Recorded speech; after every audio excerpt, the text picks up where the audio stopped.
Hello everyone.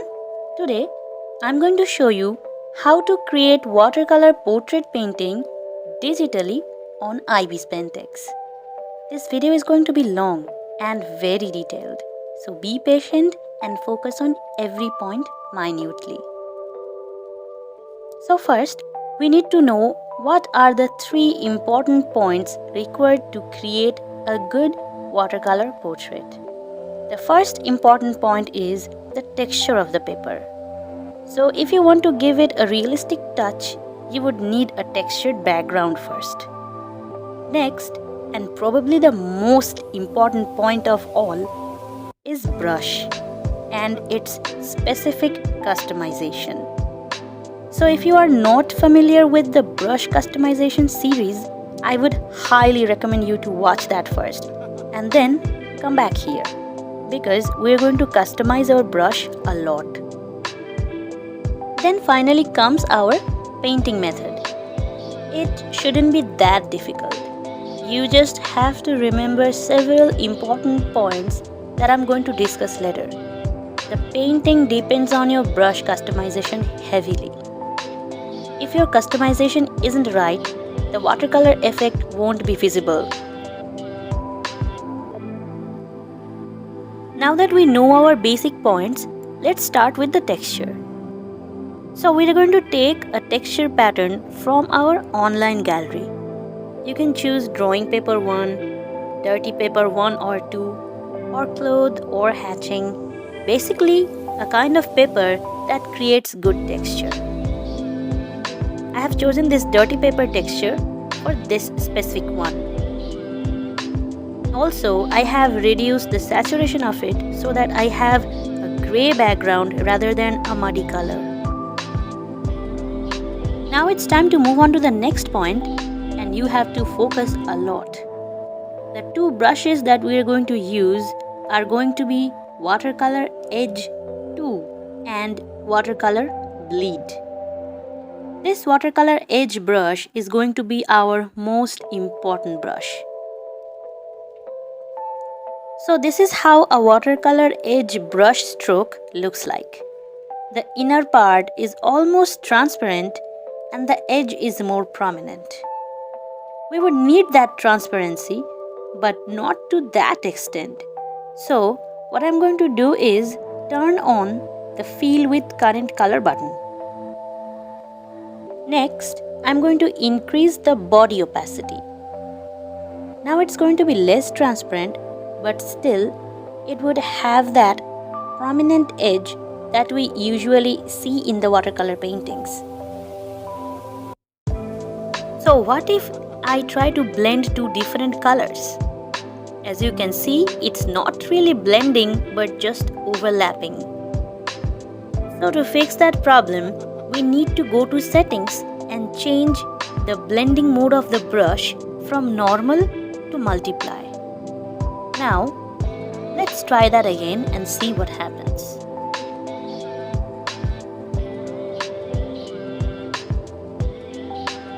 You can clearly see a new color in that overlapping zone.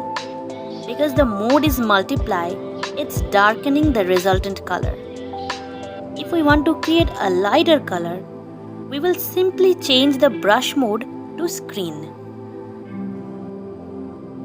Let me repeat that for you once again.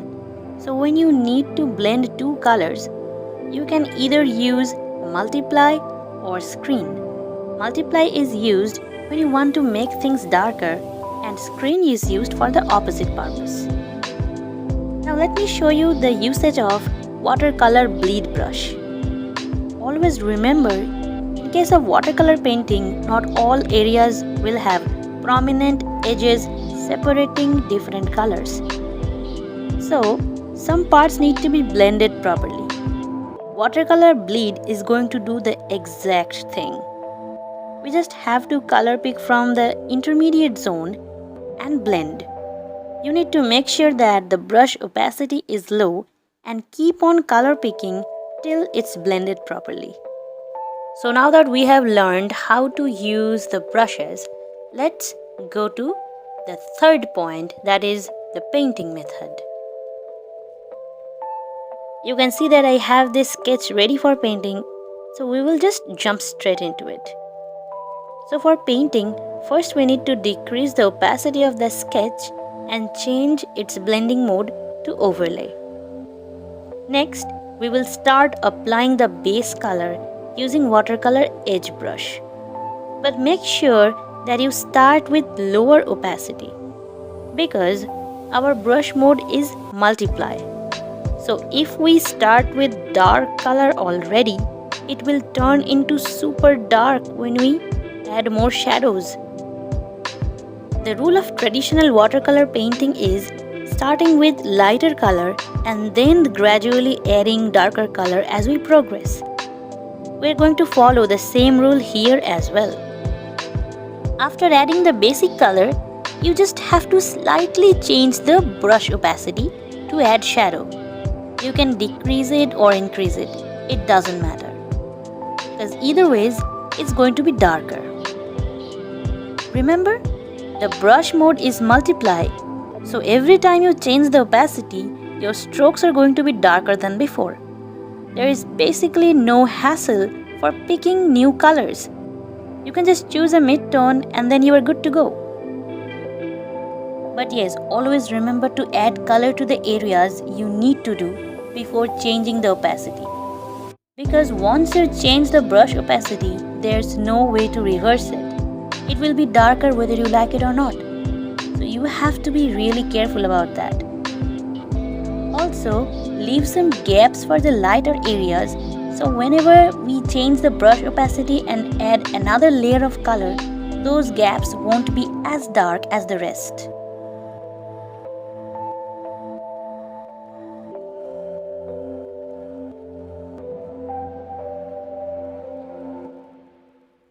Carefully notice that every overlapping area is getting darker than before when we add another layer of color. If it looks too weird, we're going to fix it using the watercolor bleed brush ladder. First, apply all the colors that you need to, then we will worry about blending.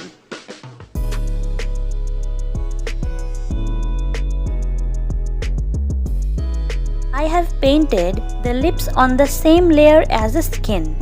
If you are not confident about it, feel free to take a new layer above it.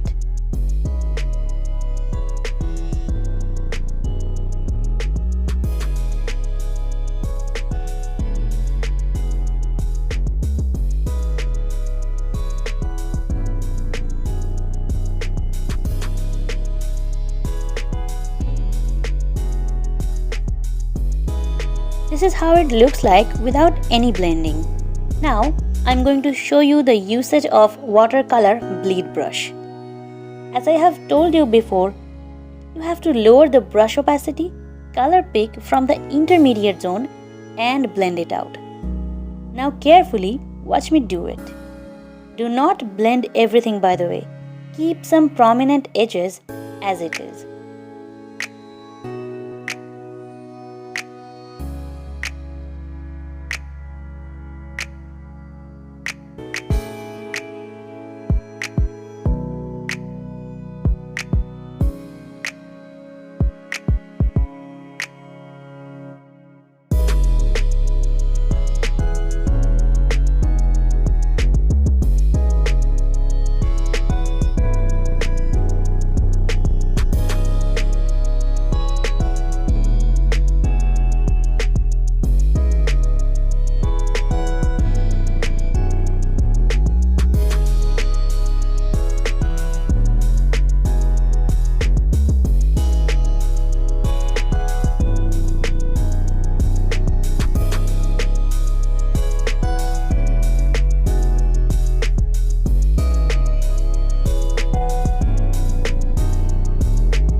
We are more or less done with the blending.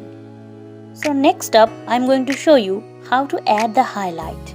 We are just simply going to change the brush mode from multiply to screen. Then apply the color. Similar to multiply, changing the opacity of the brush will make the color appear lighter than before.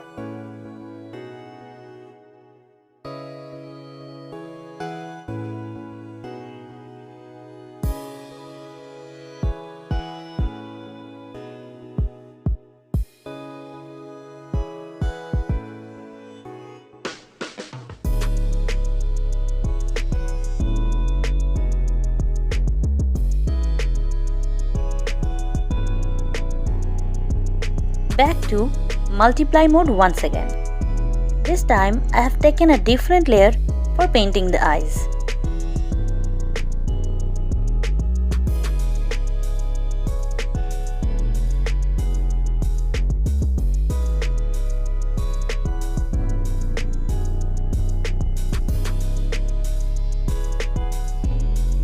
It's time to paint the hair. I have taken a dark brown color, reduced its opacity, and then applied it as a base color. Once again, I'm going to add darker colors gradually and leave some gaps in between to show some lighter strands of the hair.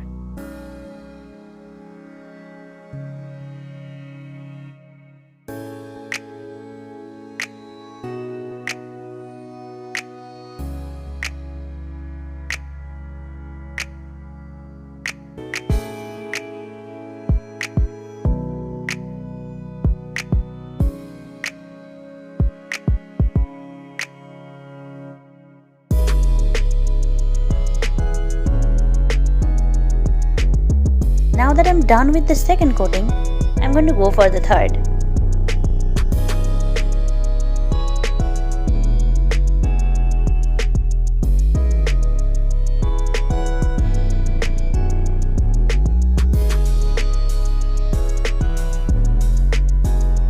So when your basic coloring and shading is almost done, move on to a new layer, then add additional hair strands to make the hair look interesting and voluminous.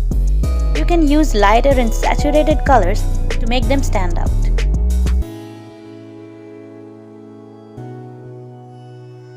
I'm going to work on the hair accessory now.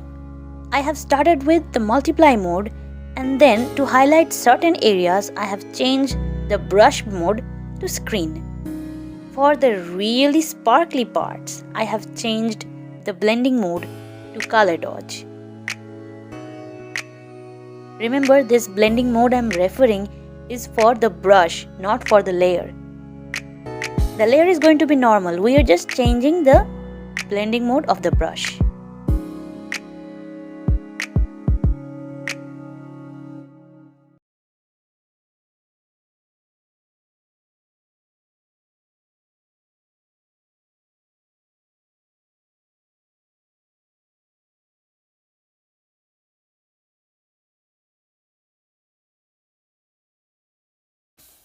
So this is how it looks after finishing the hair accessory. I have just made the overall thing a bit more saturated and lighter. We could have stopped here, but to make it even more believable as a watercolor painting, we are going to add a proper background. But let me remind you, this is going to be advanced stuff, so make sure you follow properly. For the background purpose, we will go all the way down near the lowest layer and take a new layer above it. We will be using the same watercolor edge brush, but this time the blending mode is going to be normal. Now we will add random drops of color on the background. I have used yellow, orange, green, indigo and red color.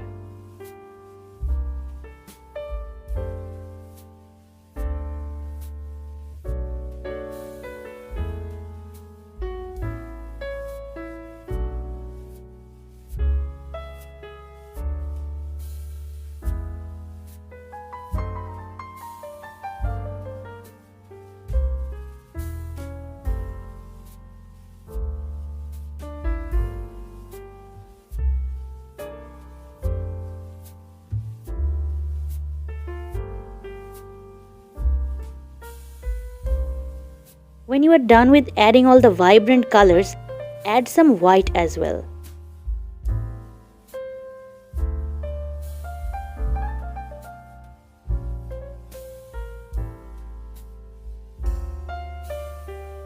So now we are going to copy this layer and put it just above the portrait layer. I have changed the layer mode to pin light.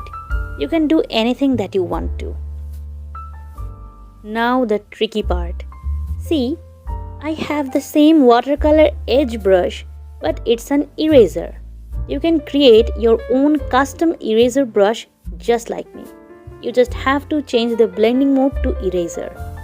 Now, our goal is to clear out excessive colors and make it look like it's naturally blending with the background.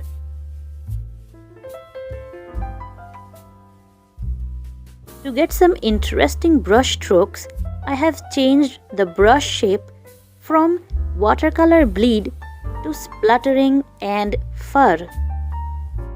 Like I said in the very beginning of the video, you have to know how to customize your brush before you can try this advanced stuff.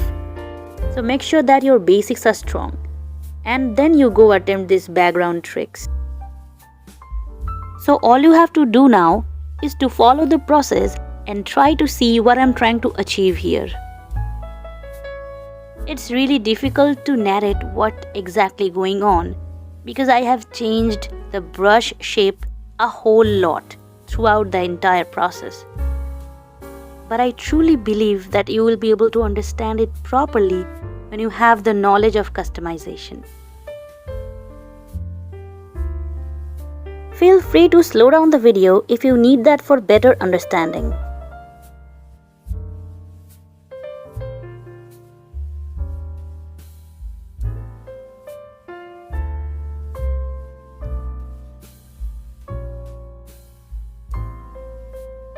After lots of unnecessary experiments and changes, this is what the final result looks like.